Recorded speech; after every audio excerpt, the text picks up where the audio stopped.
caray, cállese. Qué poco te All right. Wow, this is amazing. I cannot believe that I am here. I want to thank all of you for coming today. I know some of you have been here for over an hour, so it's going to be a good day, right? I'm a little bit nervous because you all are very, very smart. So please, don't ask me the hard questions. You can ask me, how do you go to the bathroom in space? How do you eat? That I know about. So I have a couple of videos that I will show you. I was a former school teacher, and so I know that it is important to hear your questions, so I hope this is more interactive. But my first question is, who likes to eat pizza? We love pizza. Thank goodness for the Italians that they gave us pizza. All right, so because we're at a university, we can't just have fun, all right? So as you watch this video, I want you to think about the science behind the video. You know that when we're in the space station, we're floating, and we can talk more about that. So think about, why do the toppings not go everywhere when we make the pizza? How are we heating up the pizza in space? So, because your professors are here, we have to pretend like we're doing work.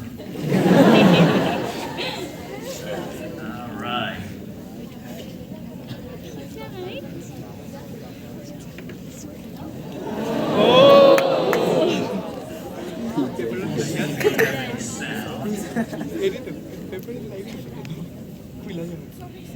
All right, we don't have sound on this one, but that's all right. There we go. We gotta dance a little bit.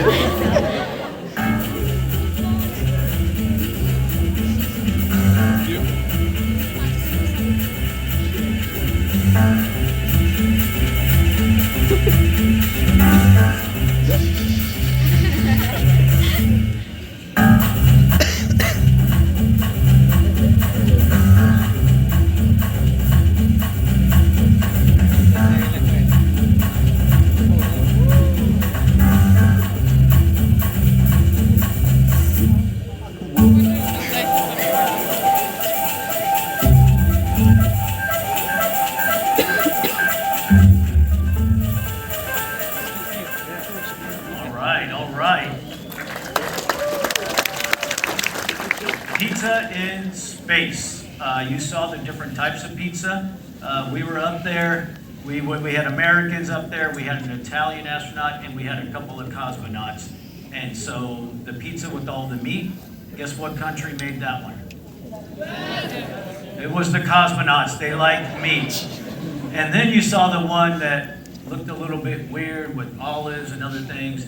That was the Italian astronaut who made a very fancy pizza. So you can see that the toppings didn't all float away. We all know why they didn't float away. Because of the sauce. So we had surface tension, and I'll have another video later that I will show you how water behaves in space. Water with the surface tension is very, very sticky. And I'll show you that here in a few minutes. And then you saw that we were cutting our pizza with scissors, and then our oven was just a suitcase that uses conduction to heat up the pizza. So a little bit of science. All right. So I have had over 300 days in space. My first mission was 2 weeks long on the space shuttle. It's pretty awesome. And then I flew twice with the Russians, and my last mission was 6 months long.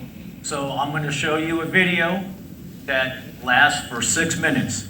We're all going to go to space, and we're going to go for 6 months in 6 minutes. So here we go.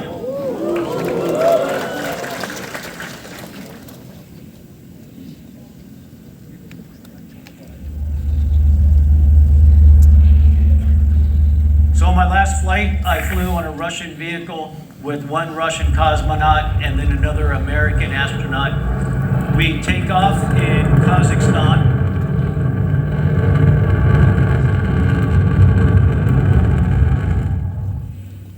And so it takes us only 8.5 minutes to get from Earth to space, where we are in microgravity. So we are traveling at 17,500 miles an hour. Yeah, it's pretty fast. And then we dock with the International Space Station after a few hours. And then we open up the hatch into our new home, the space station, which is a pretty big laboratory. It's where we work, it's where we live. But why are we going to space? It's not just to have fun, but we are going up there to conduct science. That's the number one reason why we are going to the space station. Because of that unique environment, we can do experiments like with fire that we're not able to do on Earth. Yeah, floating is cool. You never get tired of that. Here he's trying to separate air from water. One of my experiments was growing lettuce plants. If we're going to go to the moon and off to Mars, we're going to have to be able to grow our own food. We're not going to be able to send it all up, so we were practicing with that. And then we worked with universities. I met with your robotics lab earlier, and they were working on projects like this where you program these spheres to go around the space station. We work with other universities to build these payloads that we take out the Japanese airlock, and then we shoot them back to Earth, and they collect data as they return back to Earth. So it's pretty cool. So science, education. We're also still learning a lot about the human body. Even though we've been going to space for over 50 years, there's still a lot to learn. So we take blood sample, urinalysis samples, we store them in this minus 80-degree freezer, and then when we come home, we can take that back to the scientists to then do their analysis. So we do have to work out a lot in space. We spend about 2 hours every day. This is a resistive exercise device. It feels like you are lifting weights in space. And we have to do this so that our muscle mass stays strong while we're floating around. So we spend an hour doing that. We spend the other hour doing cardiovascular, either on a treadmill. This treadmill is actually on the wall. It's not on the floor. But it doesn't matter if you're on the wall. So you can be on the floor, you can be on the wall, on the ceiling, it all feels the same. So how do we get all of our supplies? We have these cargo vehicles that will come up, and there are various private companies that are doing that for us, leaving from the east coast of the United States. And once they get to orbit, we have to capture it with the robotic arm. And then once we capture it, we then attach it to the space station. Then we can go in and we can take out all of our supplies. When they show up, they might bring us fresh fruit. Every now and then they'll give us ice cream. And so they're kind of nice, but you can see these big bags. It's super easy. If we were in space right now, I could take that bag and just float it out to all of you up there, and it'd be super easy.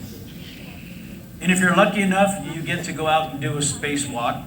We don't do them just for fun. Anytime we go out is to do some type of repair on the International Space Station. I've been lucky enough to do 3 of these, and yes, it's a little bit scary. But we have this really big swimming pool in Houston, and that is where we train. And then once you go out the door in your spacesuit, you go back to your training.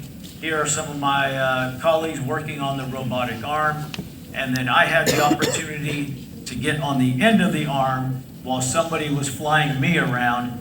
And it's a pretty crazy feeling when you're not hanging on to anything and you're out there in the middle of space. And after about 6 or 7 hours, you come back in and then you're hungry and it's time to eat. So here's just maybe a minute or so showing you the beauty of Earth from space.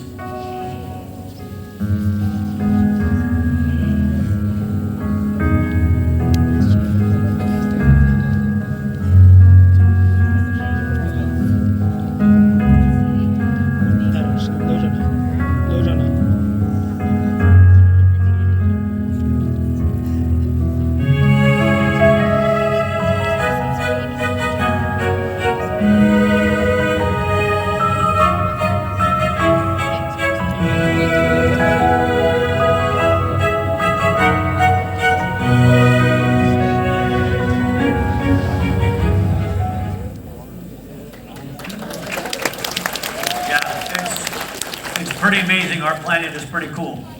And then after 6 months, you hand over the key to the space station to the other crew. Then you get back into your very uncomfortable Soyuz spacecraft. You undock from the space station, and within an hour or so, you are back on Earth, which is kind of weird. You go from floating in space to going through the atmosphere.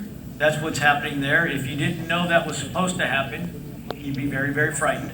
But that is good. Then your parachute opens, and you land out in the middle of nowhere in Kazakhstan.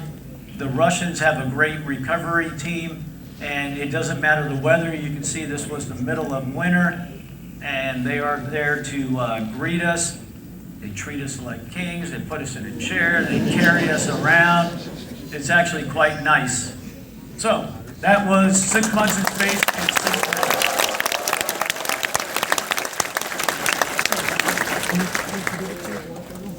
All right, so you can see that I have a couple of different videos, but I'm going to pause here and see if we have the ability to answer any questions. We'll see how that works, because this is a very, very big group.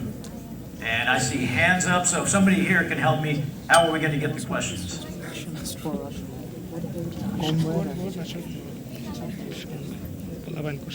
This might be challenging in this big auditorium, but we'll see how it goes. Hello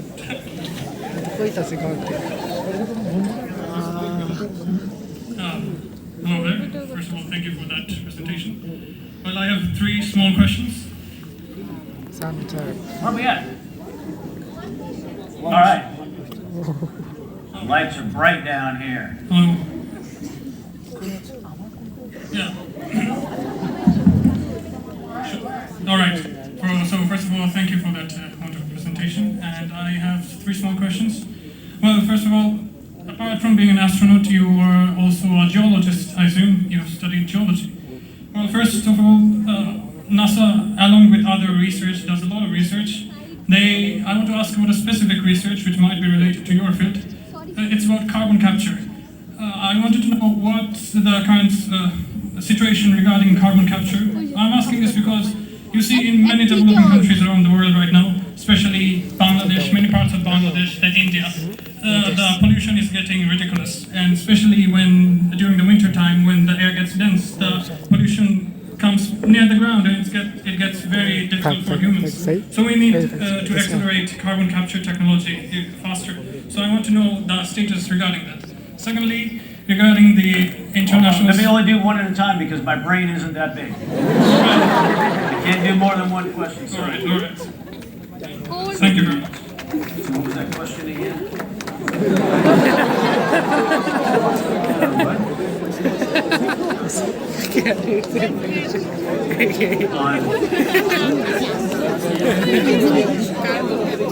How is carbon captured in space? Why are you asking an astronaut that question? You do know that we have sent dogs to space.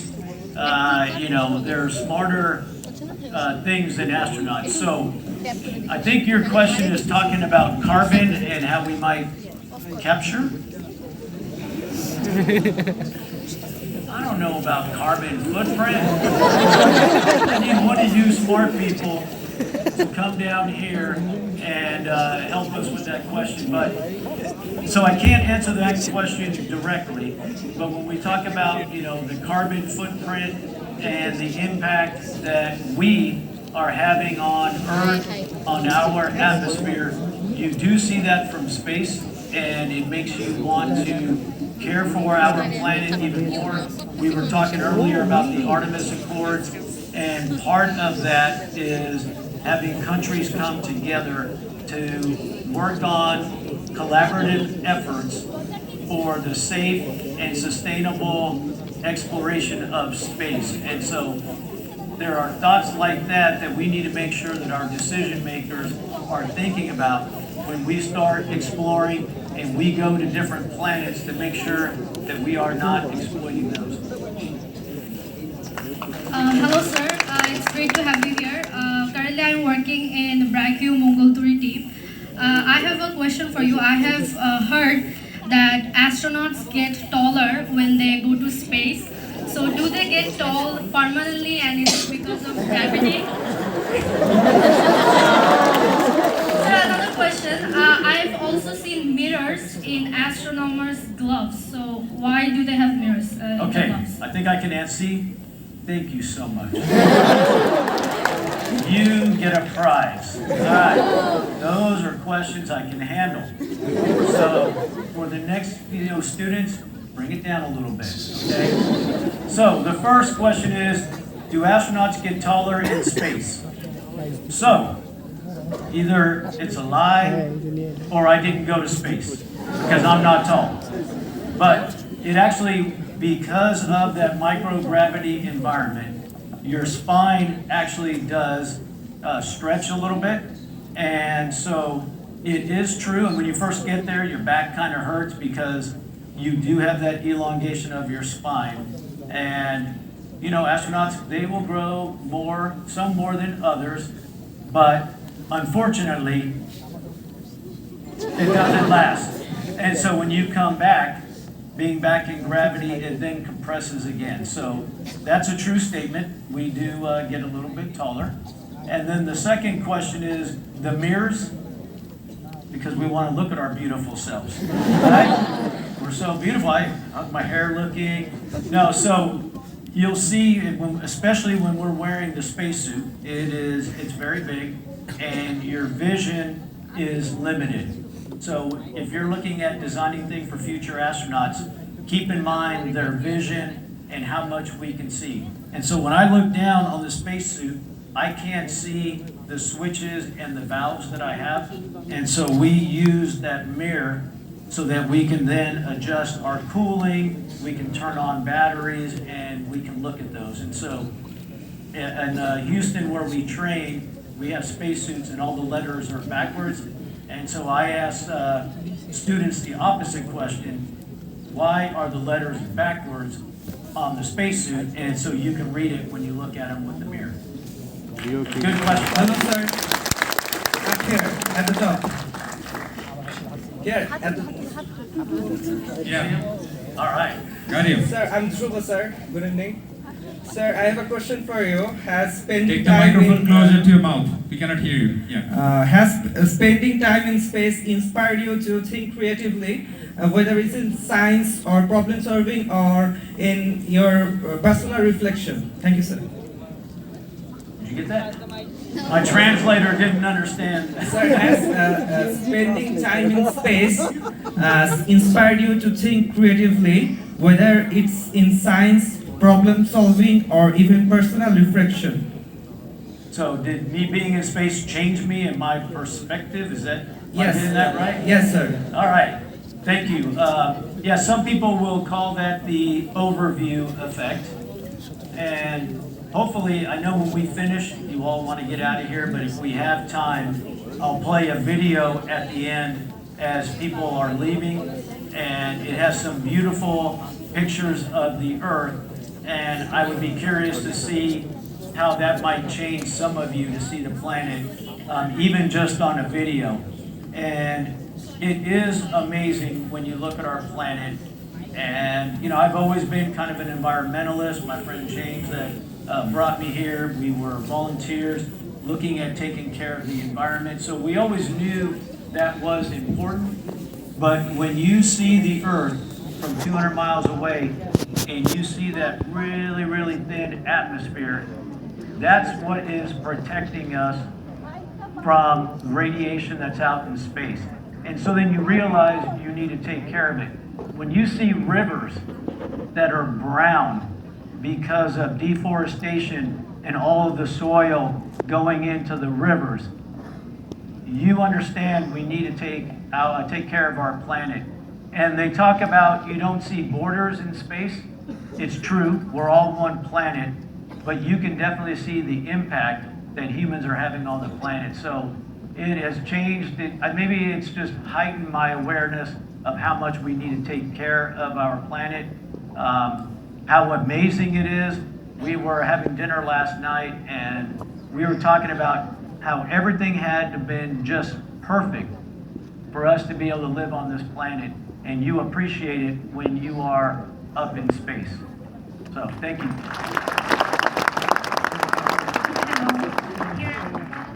Hello, sir. Can you hear me? Yeah, go ahead. Yeah, I have a question. Like, if you cry in space, do the tears just stick to your face like an emotional bubble? Who is asking? Oh, well. Alright, What was it? one more If you time. cry in space, do the tears just stick to your face like an emotional bubble? Should I go on first? Yeah, okay, good. Again, I like these questions. So, what happens when you cry in space? Don't cry. And you don't have to worry about it.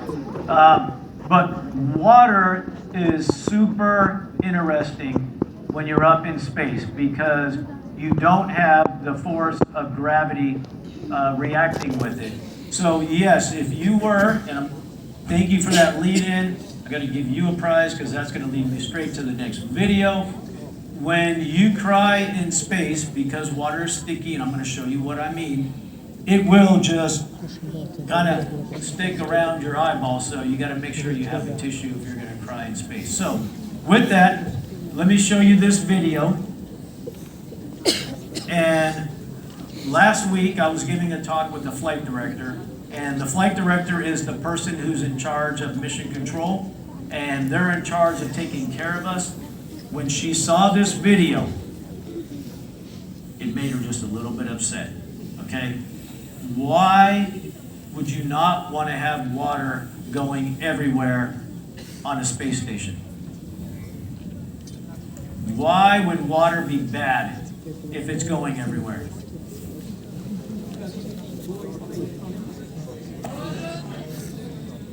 It will get into all of the electronics, and that's a bad day. If you want to practice, grab your friend's computer, pour water all over it, and that's why it would be bad. All right, here we go with water. I think this is it.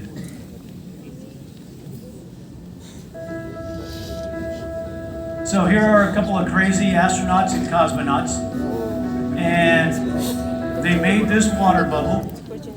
If I stop it right there, yeah, I know, that's a Russian. He's a funny-looking guy, but pretty cool. What do you notice in that picture? His image is inverted.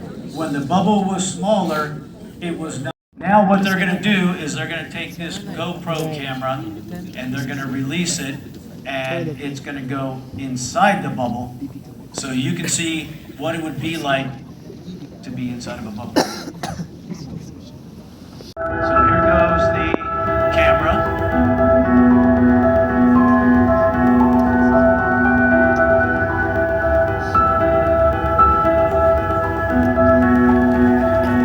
Here you go, you're getting ready to go in the bubble. And now you're inside the water bubble.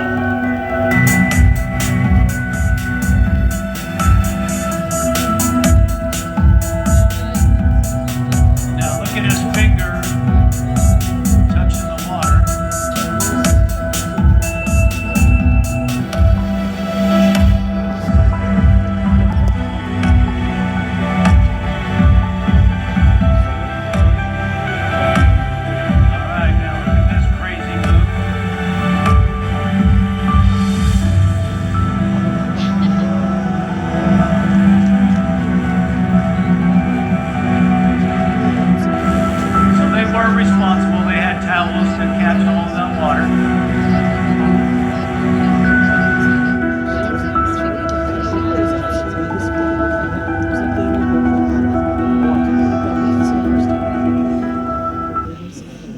So that's what a teardrop would do. It would just stick onto your face. All right.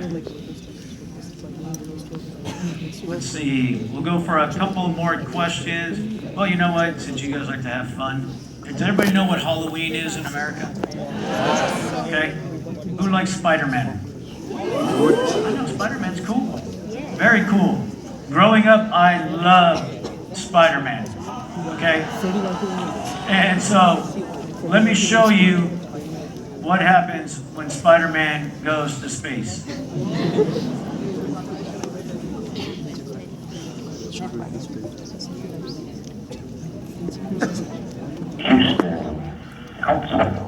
Munich, School of Moscow. Welcome to BBC. All right, so And good morning, ISS. this was on Halloween Day, and again, we worked really hard. All of you. Here comes Spider-Man.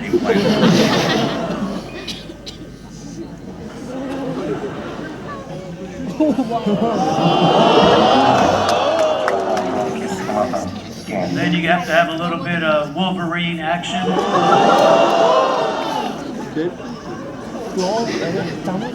He had spoons for claws. And then you have to have a little pumpkin to float around because that's our symbol. And floating in space is absolutely amazing. So we like to have fun. All right, next question. Okay. Hello? Stop. With the microphone here. Hello? Up Hello? there? Okay, go ahead. Sorry, can you hear me? Hello. Yes, yes. Yeah. Sir, so I had a question. So when astronauts spend months and months in space and after they come back, I have heard that they don't feel themselves or they can't feel their weight. So I wanted to know about your experience that after spending so many days in space, how do you feel when you come? I think I lost part of that. All right, I think you're asking how do we feel when we come back from space? All right, so the human body is absolutely amazing. So when we first get to space, you're going from this normal gravity that we have here. And then after, like I said, after 8.5 minutes, you are now floating in space. And so it takes a little bit of time for your body to get used to that. So you all know how balance works. We have those hairs in the inner ear, and that's what provides the balance. When you get to space, they're now floating. And it doesn't feel great. So for me, that first day, I'm kind of feeling sick to my stomach, not really wanting to eat. And then the other part is that all of the fluid and the blood, water in your body, it also will tend to rise within your body. And when you see astronauts when they first get to space, their head's a little bit puffy. And that's because the fluids are shifting in your body. And it takes a couple of days for your body to regulate that. So if you imagine standing on your hands for like 10 or 15 minutes, that's how it feels going on for like a day or two. And so when you come back to Earth, gravity is like strong. You all are very strong. You just don't know it because you're living it every day. But after being in space for 6 months, everything feels heavy. Your head feels heavy. To lift your arms feels heavy. If you had a book, it feels heavy. But it's amazing how quickly you adjust, and within a matter of a couple of hours, you're almost starting to feel kind of normal. But we feel good because we work out for those couple of hours every day. If you did not, your muscle mass would be terrible, your bone density would be terrible. And so it's that exercise that makes us strong when we come back. And then it's the opposite feeling for me when I come back. Now those hairs are laying down because they're in gravity. And my first 20 hours, when I come back from space, if I stand up, I feel like I want to throw up. If I lay down, you feel great. But again, the body's pretty amazing, and 20 hours later, you're feeling really good. So we got some cool bodies. They do some pretty amazing things. I want to ask, how often do you guys do repairs, and why would you need to do the repairs in the first place in the space station? Yeah, so how often do we do repairs? So the space station is like any house, any building, that sometimes things are going to break. And when things break, who's got to fix it? Astronauts got to fix it. I can't call a plumber when the toilet breaks. we got to fix the toilet. And so we spend a good part of our time up there doing maintenance on the space station. When we're not doing maintenance, we're doing science. But sometimes things that are outside will also fail. And so we might have a camera that fails, or a computer that's outside that we have to replace it. Or we do upgrades. We just took up some new solar panels that are smaller and more efficient. And so it's either doing repairs outside or doing upgrades to the space station. And that's why we go outside, because it's pretty dangerous to put on a spacesuit. And now you're living inside this small spaceship. And so we try to only do that when we have to. Hello. So I want to ask you a personal question. Uh-oh. And Personal, we're getting personal now. yeah, so you were floating on space and seeing the entirety of Earth and human civilization. You see the Arabic desert, you see Mohenjo-daro, you see the South American civilization, the Chinese civilization. You see the entirety of human world in one view. How does it feel? And if you feel detached from the humanity as a whole, how do you cope with the detachment or loneliness or something? I don't know what you feel. So yeah, that's the question. How you feel about seeing everything in one image? So seeing the world all at one time, it's when you first see it, it's a little bit overwhelming, but it is like going someplace where you have a beautiful view that it almost doesn't look real. And so when you see the Earth for the first time, and we have this great window called the cupola, where you can see, the entire Earth, it is extremely overwhelming.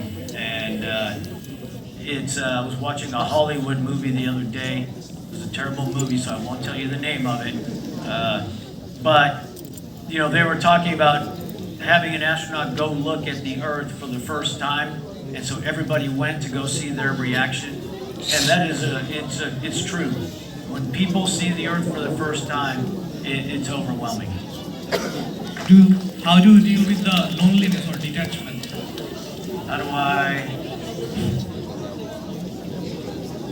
How do I stay connected? Don't you feel lonely? No. You don't? Why don't you feel lonely? I don't like people. So when I go to space, he understands what it's like. Okay? This is probably the most uncomfortable thing I'll ever do in my life right here, being around all of these people. So for me, going to space is amazing, because now instead of billions of people, there's only like 7 or 8. But really, to answer your question, we're not that far away. We're only a couple of 100 miles above Earth, and we have a lot of ways to communicate. They will send us movies, sports. We have video conferences with our families. I think I talk to my family more when I was in space than I do right now, because it was on my schedule. Okay, call home. And so I knew, okay, I better call home. So you actually feel a little bit more connected. And the other thing we have up there that some of you might like, especially those of you that don't like people, is we have the best telephone you can imagine. Okay? One, it can call anywhere in the world. Okay? It's kind of nice, right? The second best part is I don't have to pay for it. It's free. The third piece, the one that I love the most, is nobody can call me. It's a one-way call. So I'm not getting anybody calling me, waking me up, asking me questions. So we have a great telephone in space. Hello. Hello. Before you go for the second question or next question, someone is holding your microphone and talking personal stuffs, and everything is being recorded. Be careful what you say, right? Yeah. I had a question. I'm wearing a microphone. I gotta watch what I say. Sir, I had a question. Sir, here, sir. Alright. There you are. So, sir, I'm a ham myself, amateur radio ham. So I know that ISS transmits from International Space Station. So how does it feel? And like talking to people on Earth through amateur bands. Like how does it feel? Like do you get any unusual requests, or do they tell you to sing or something like that? Like requests that people make of me while I'm Yeah, sir, on the amateur radio bands, like hams. ISS usually transmits.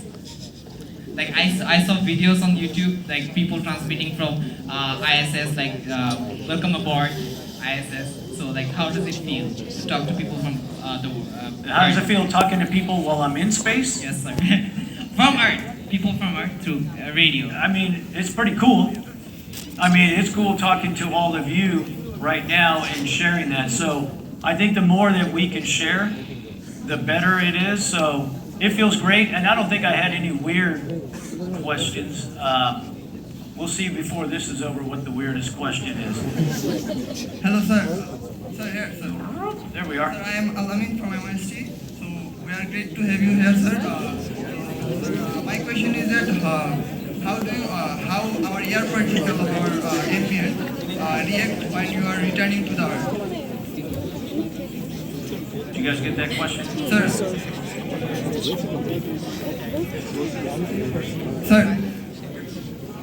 Oh, how is the air breathing it when you come back? Sir, how the air react with the spacecraft when you are returning to the Earth? It's, so I think if I understand, how is the breathing as you're coming back? No, sir, the air particle when you are moving atmosphere. very fast. Okay, I think I got you now.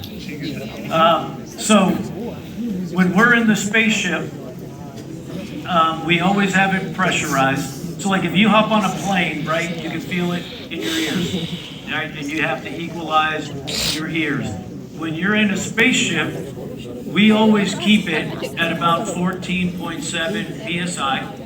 And so we keep that throughout the entire launch.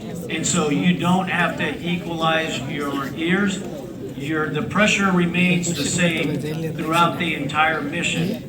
However, when you are coming back on the Russian Soyuz, okay, it's pressurized, you're coming through the atmosphere, it's crazy, things are burning up all around you, you think you're gonna die, but the pressure is the same on the inside, the temperature is the same, but then once we're underneath the parachute, we then open up valves, and then at that point, you do have to equalize your ears as you're coming back. So you want to make sure, but throughout most of the mission, we don't have to worry about it.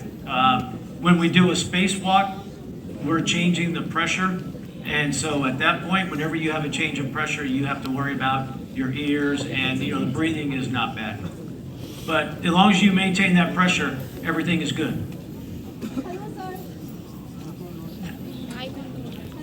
Hello, sir. I'm Ryan Ibn Hussein from IoT. Sorry, my voice is a bit cracked because of the cold. I have two questions. First, what is your funniest experience during your space missions? And the second one is a technical question. And Wait. Yeah, the first question is, what is your funniest experience during your space missions? And the second one is, how frequently do solar storms affect ISS? What was the second one? How frequently do solar storms affect ISS? All right. Thank you. Thanks. So, the funniest thing in space. I mean, I would tell you one story, but when you catch me and we're not such a big audience and I'm not being recorded, I will tell you. But just imagine the worst thing you can think of floating around the space station, okay? Yeah, I know.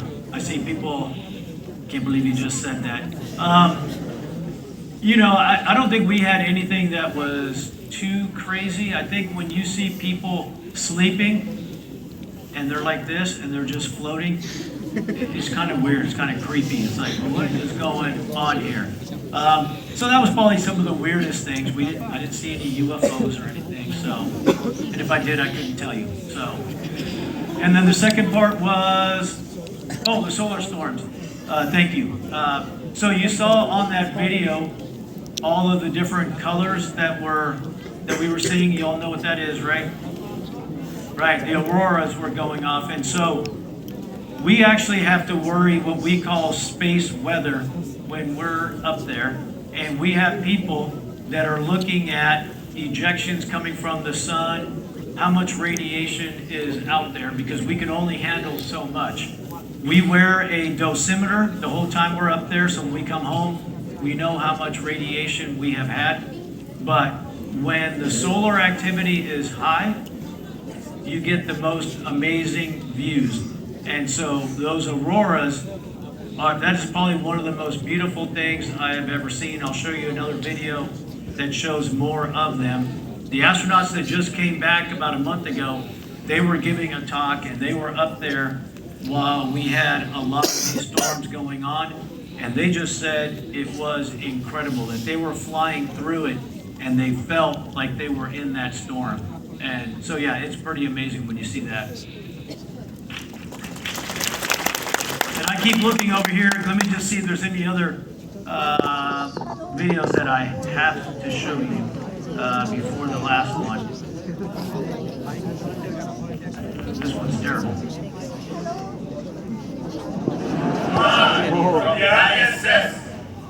So, I like that video because it looks cool. And so these are our crew quarters where we sleep, and you can see some are on the walls. One of them is on the floor, and one of them is up on the ceiling. But you can't tell. They all feel the same when you get in there. And that's one of the most amazing things about being in space, is that there's really no up or down. The only way we know what direction is up is because of where the lights are located and the numbers that we use. But the great thing is, if I had to fix something that's down here, you don't have to worry about bending over. You just, you flip your body upside down and you can go anywhere. So it takes a little bit of time, but I like that because it just shows you that orientation doesn't matter when you're in space. All right, next question.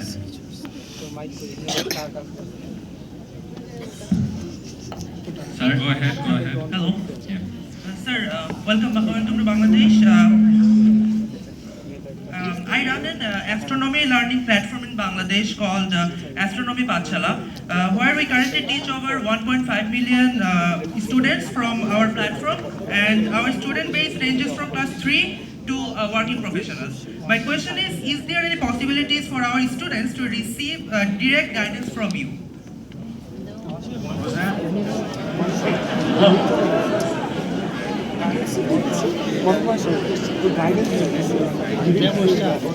So, business. You're out of school, you do astronomy, right?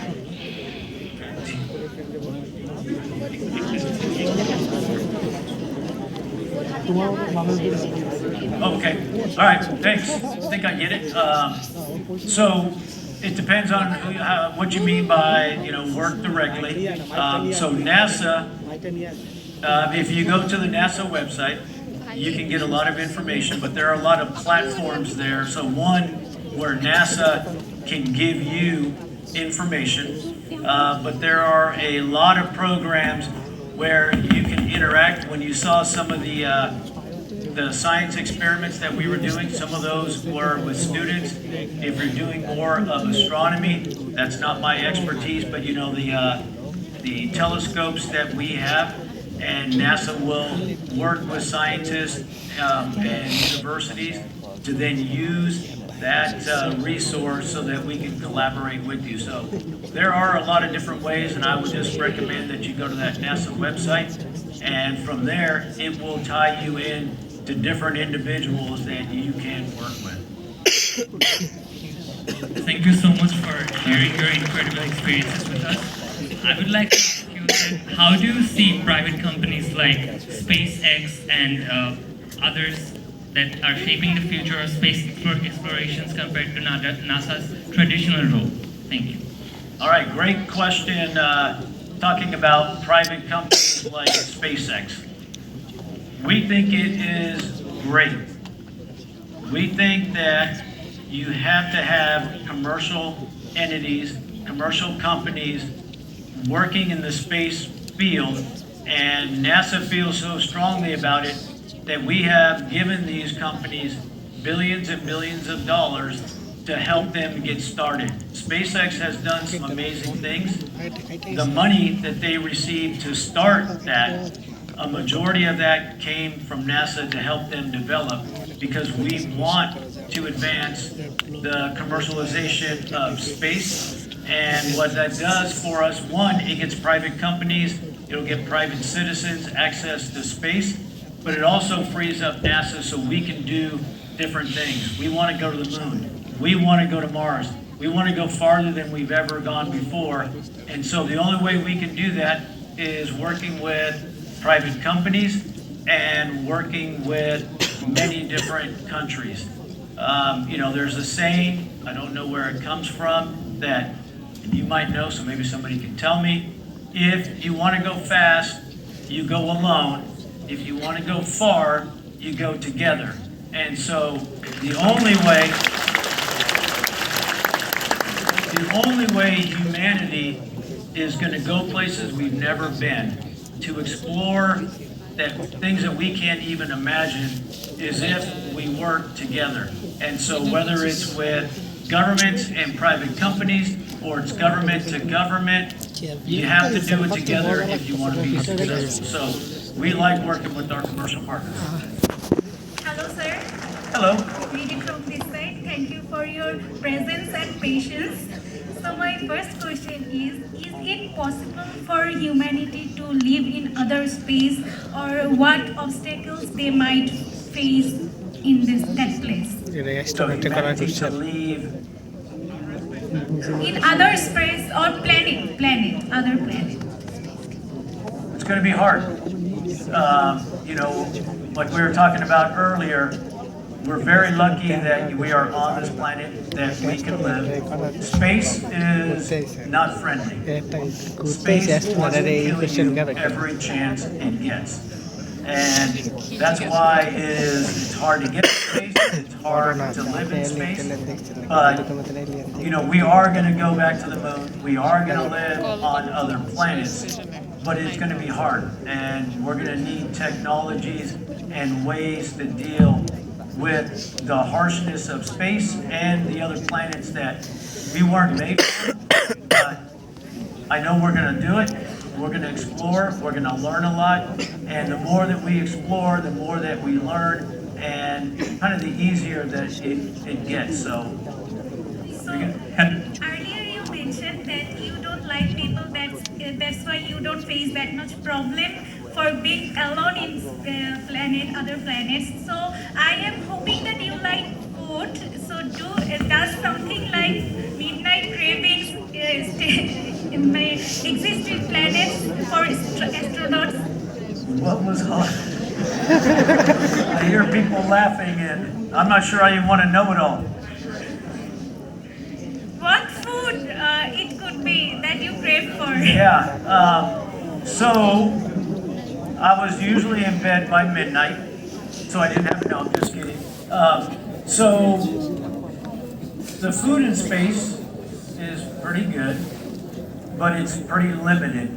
And you kind of eat the same thing every couple of weeks. And so it is nice when we get fresh fruit. That's like one of the most amazing things you can get. And let me see, ice cream in space is wonderful. But I think we all have cravings of the food that we grew up with.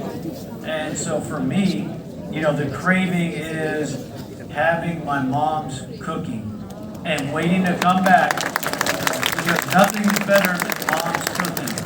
And so when you're in space, and you're watching TV shows and you see all that delicious food, you can't wait to get back. But once you get home and you're at your dinner table and mama's taking care of you, life is good.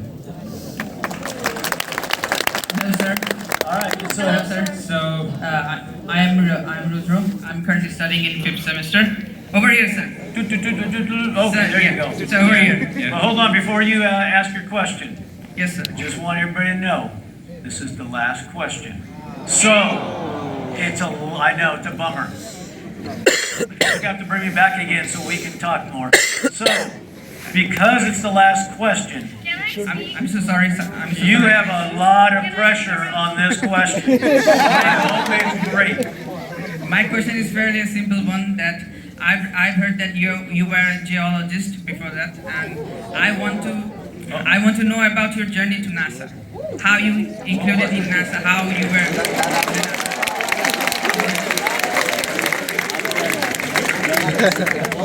So how did I become an astronaut? Great last question. So I was a geologist.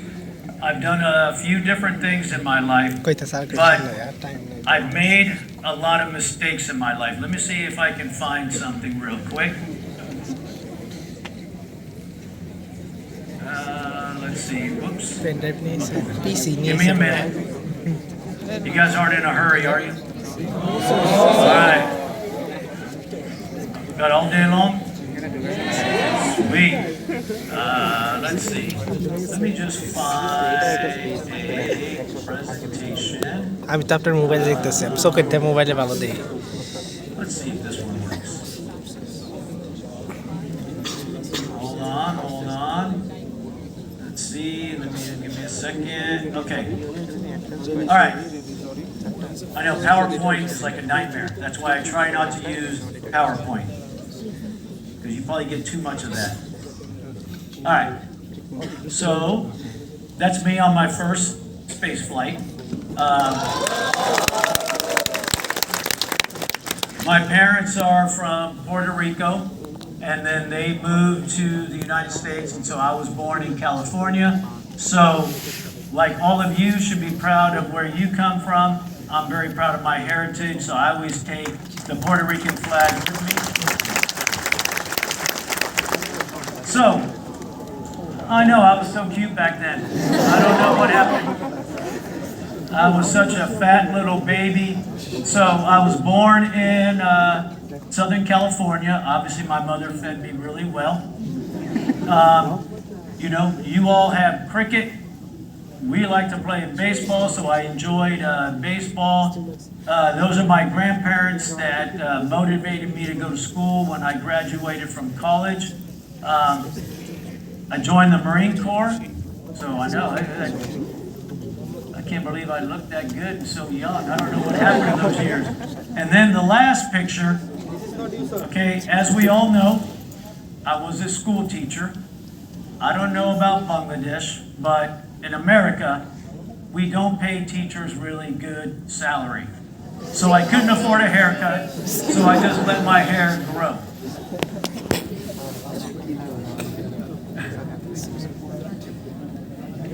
And so, you know, how did I become an astronaut? We talked a little bit about the Apollo missions going on, and my grandfather that you see there did not have a college education, never went to school, but he was always very, very interested in science. I think he wanted me to stand here for a second. So hopefully I'm in the right spot. Somebody told me to do that. So he inspired me to go to space, but I made a lot of bad choices in my life. At least at the time, people told me they were very, very bad choices. I loved metal shop. And in the United States, we have in high school certain elective classes that you could take. And people always tell you, don't just do one thing, try a bunch of different things, be well-rounded. And I'm like, no, I really like metal shop. So every year, I took metal shop. And people didn't like it. I didn't want to go to college. When I got done with school, I just wanted to go and make money, right? Because money's great. Yeah, money's great. But you know what's better than money? An education. Because the education is going to get you more money. And so I didn't want to go to college. And my dad made a deal and said, you go for 1 year, and then if you don't like it, you can do whatever you want. So I was lucky to have my parents pushing me, showing me the value of an education. I joined the military, No mother likes to see their child join the military, so that was very disappointing. I was a Peace Corps volunteer, and I did that after I was working as a geologist. Do you know what it means when you're a volunteer? You're volunteers. What happens when you're a volunteer? You don't get paid. You don't get paid. My dad is, why did I leave Puerto Rico? Why did I pay for an education? You finally have a job and you're going to quit to work for no money. Terrible decision in my life.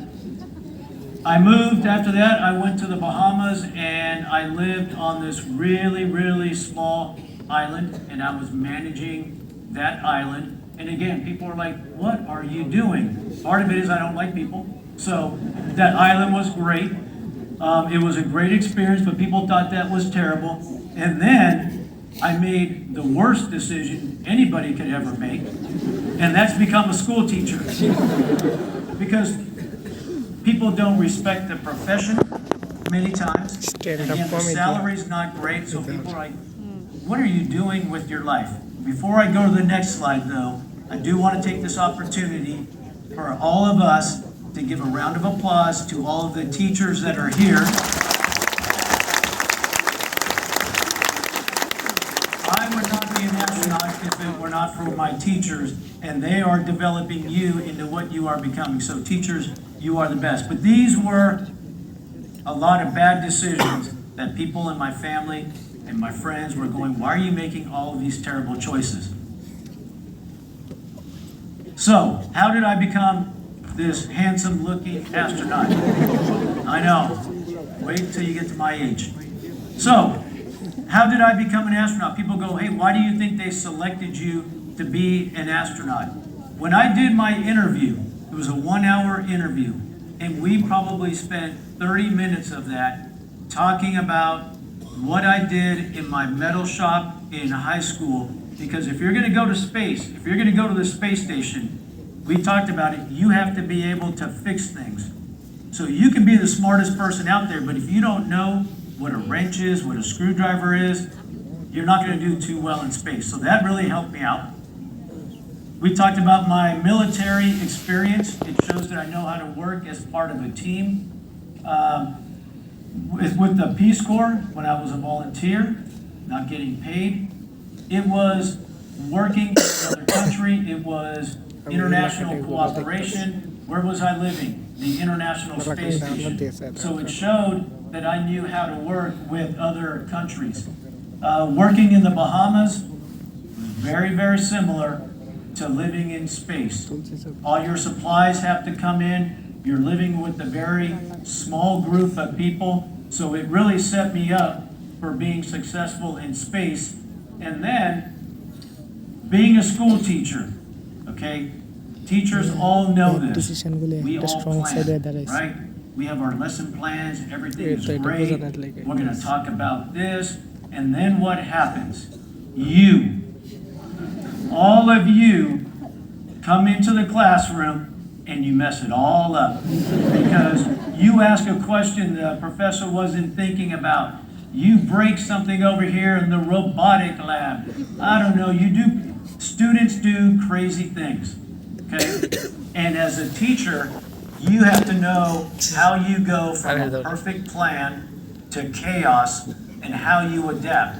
And that's what we have to do as astronauts as well. We can't plan for everything, and so you have to know how to adapt. So, the point of the story is not to make mistakes, okay? We're all going to make mistakes, and you're going to learn from those mistakes. But all of those choices that I made, I don't know that I knew it at the time, but every single one of those, they were a challenge for me. I was learning new things. So whatever you choose to do, just make sure you are growing. Make sure you are pushing your brain and your body places that might be a little bit uncomfortable, because that is how you grow and that is how you learn. So that's kind of how I became an astronaut. And I think, the advice I have for all of you is, continue with your education. You have an amazing facility right here. You have an amazing opportunity, so please take advantage of it. I've heard about some of the programs. It is super impressive. Don't be afraid to make mistakes, because everybody makes mistakes. If they say they don't, they're lying to you. And so it's okay to make mistakes if you learn from them. So your future is very, very bright. It has been, people are saying that I'm inspiring you, but you all have inspired me today with your questions, your enthusiasm.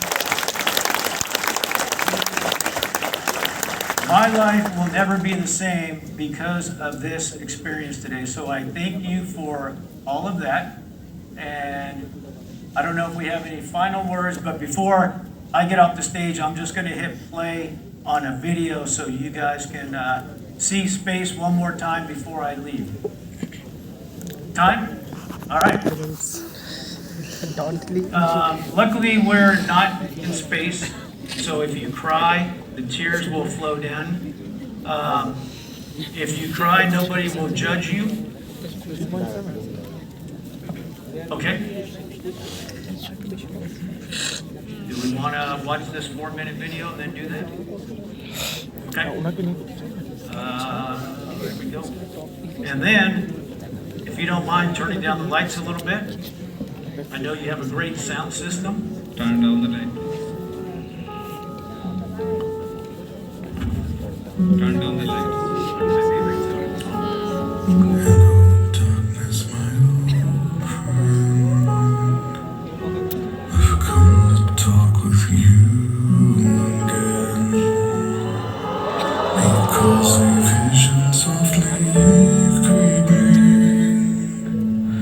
Left it scenes while I was sleeping, and the vision that was planted in my brain still remains within the sound of silence. In restless dreams I walked away.